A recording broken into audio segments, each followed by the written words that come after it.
Hello, kids. I'm here to talk to you about some animal farm struggles. I'm still not getting a whole lot of questions. The couple that I'm getting are just I'm confused. I don't know how to help you there. Um, so I guess I need to go back to the start, like Coldplay video. So we have this book. It's about the Russian Revolution. It's about rebelling against dictators, and it is about we can make connections with this that show the animal leaders looking like politicians today. Um, we look at how language controls our minds because of propaganda. Um, and you guys are at a point where advertising and music and all these other things control your thought and behavior. And that includes TikTok. Like, the number of people in school who are just sitting there going like, whatever. You you can't even live day to day without having things that others are controlling about you. Um, and so it's important that we can look at this book as satire to make fun of dictators, but also it's gory and graphic. And it does this in a way that should be like, yeah, that person represents this guy from the Russian Revolution. But could it also be, fake news? Could it be more about, the leaders that we have changing what the facts are, or about the media changing what the facts are? Who, like, we've talked about this in class. Who is telling the truth? Um, do the animals know the truth, or is it the truth that Napoleon and Squealer are creating? So, this story, it's about corrupting influence and power, and the corruption is happening because the pigs are trying to maintain control, and then to maintain that control, that is their government. That's totalitarianism. And so the lure of power is something that people get at any cost and by any means. Having highly trained dogs to rip out the throats of those who are against you, or Secret Service agents who work under the cover of night and make people disappear. So those types of things are what you see in peer pressure, and you see that peer pressure in the book is the threat of death. But in what ways are you succumbing to peer pressure right now? Probably not a whole lot, because there's not a whole lot of interaction happening. But anyway, going back to the beginning, old Major dies. Before he dies, he calls the meeting, and it's difficulty of their lives under man's rule. So what do they want? He wants to prophesy and spell out his dream of a rebellion, and he does that. And then they have the Beasts of England, and then Major dies, and then Snowball and Napoleon keep the idea of the rebellion alive. And then when Mr. Jones gets drunk and he doesn't care for the animals or feed them, then the hired people don't take care of him, and then the animals break into the grain bin. The animals attack and drive the humans off of the farm. That's the rebellion, and that was prophecy, and that's what was happening. If you go back to the first slideshow, our video presentation, I showed you all the background information, gave you who represented whom and who are the major players of the Russian Revolution. That's where you see Karl Marx. That's where you see Lenin. And then we get into Stalin. And Stalin is represented by Napoleon. Stalin killed everybody. And Stalin killed his own people long before any Nazis went in there and were gassing Russians and Jews in Russia. He was a guy who was trying to get accepted by both the Allies and the Axis, and so he was right in the middle until the Axis went east and tried to invade Russia. So he was trying to work his way into being the bad guy that we recognize the Axis to be with Germany and Japan as Americans. So continuing on here, those are just the first two chapters. The puppies are taken for private instruction in chapter 3. The pigs are the only ones allowed to eat apples and drink, and Napoleon's in charge of who gets to learn language.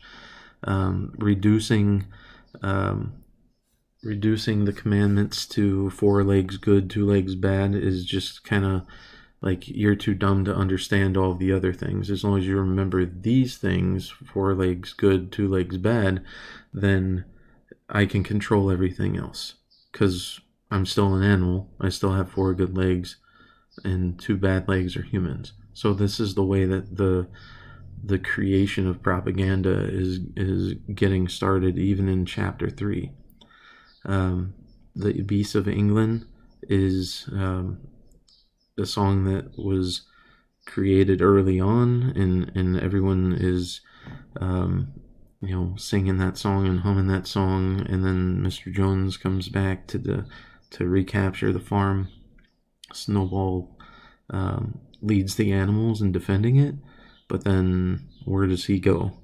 And so in chapter 5, he is driven out by the dogs.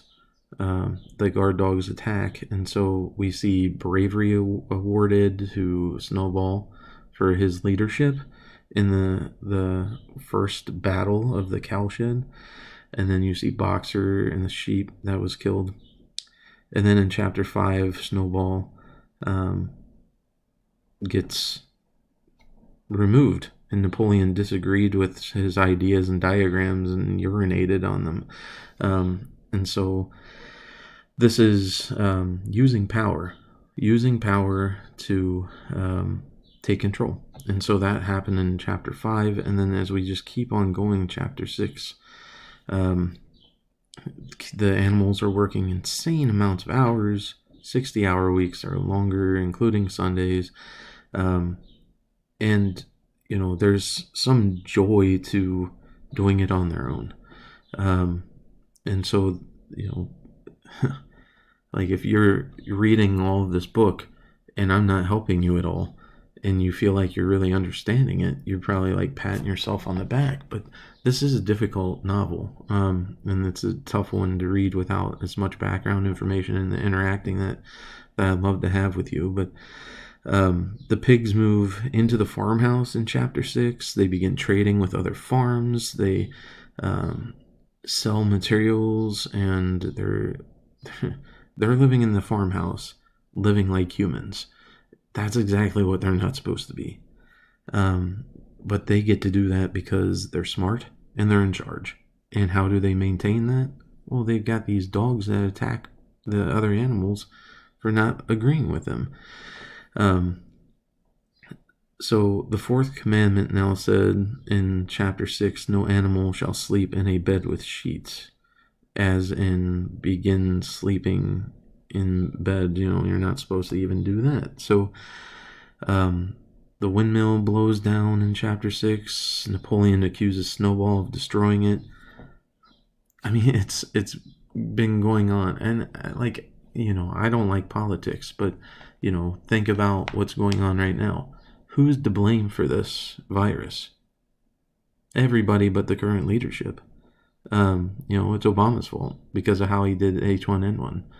How he handled H1N1 in 2009 is now dictating the failures of 50,000 plus people dying and 1 million people getting a virus. If we pass the blame on somebody else, then you never have any accountability. And so that's what's happening here. Napoleon's just like, no, this is Snowball's fault. Snowball did this. It's his fault. So anything that goes wrong on the farm is now blamed on Snowball. It's the equivalent of Trump blaming Obama, Obama blaming Bush, Bush blaming Clinton, whatever. Um, it's never anybody else's fault. It's never the person who is in charge's fault. Um, so Squealer in chapter 7, after we continue seeing the blame pass to Snowball, the growling dogs and Boxer, having those people on the pig's side is the reason why people are still listening to him, and acknowledging that everything he says is the truth. So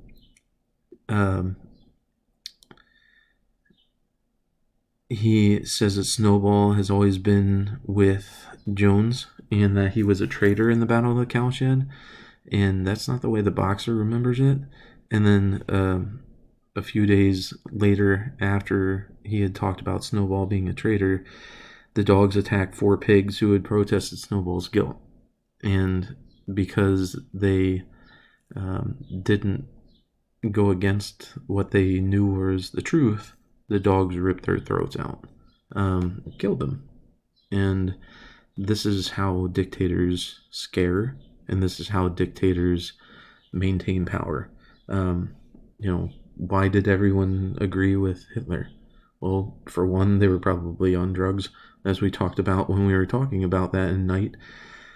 But also, this is, the fear of death makes people just kind of fall in line. Well, I'm going to get onto this train and go to this concentration camp because I'm afraid to die, even though you didn't know that you were going to go to die there, possibly. It's death is something that's scary for people, a violent death especially. And so because of the dogs being so aggressive and angry in the way that they handle that fear that Napoleon has presented, that totalitarianism is exactly what this book was written for. This book is written by Orwell he's written since 1936, and 1936 was in the heyday of the Nazi regimes.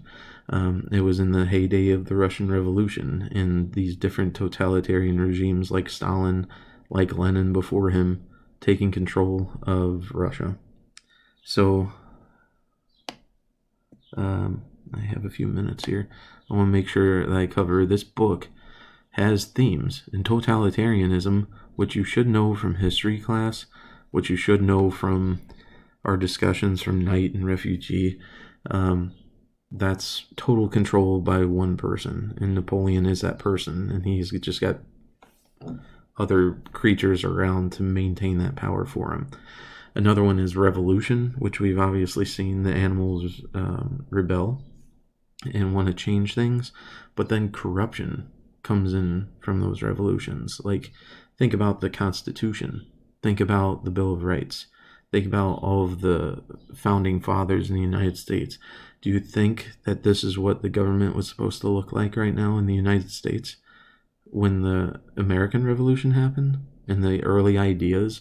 Would they be appalled by what the United States has turned into, with corruption and lobbyists and money into the pockets of representatives who may or may not be serving the people who vote them into office any longer?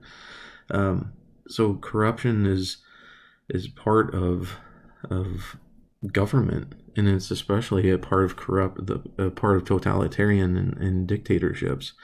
And then you have class warfare, as in, you're too dumb, let me just tell you, think about your religion class. The 10 Commandments, or love God and love your neighbor. And which of those is worth knowing more? Well, it's great if you know all 10. If you can't handle knowing all 10, love God, love your neighbor. So what about class warfare? Well, these animals are more important than others. So I think this might help some of you, but you have to watch all 15 minutes. And hopefully it does help. Otherwise, email me. I'll talk to you all soon. Have a good day.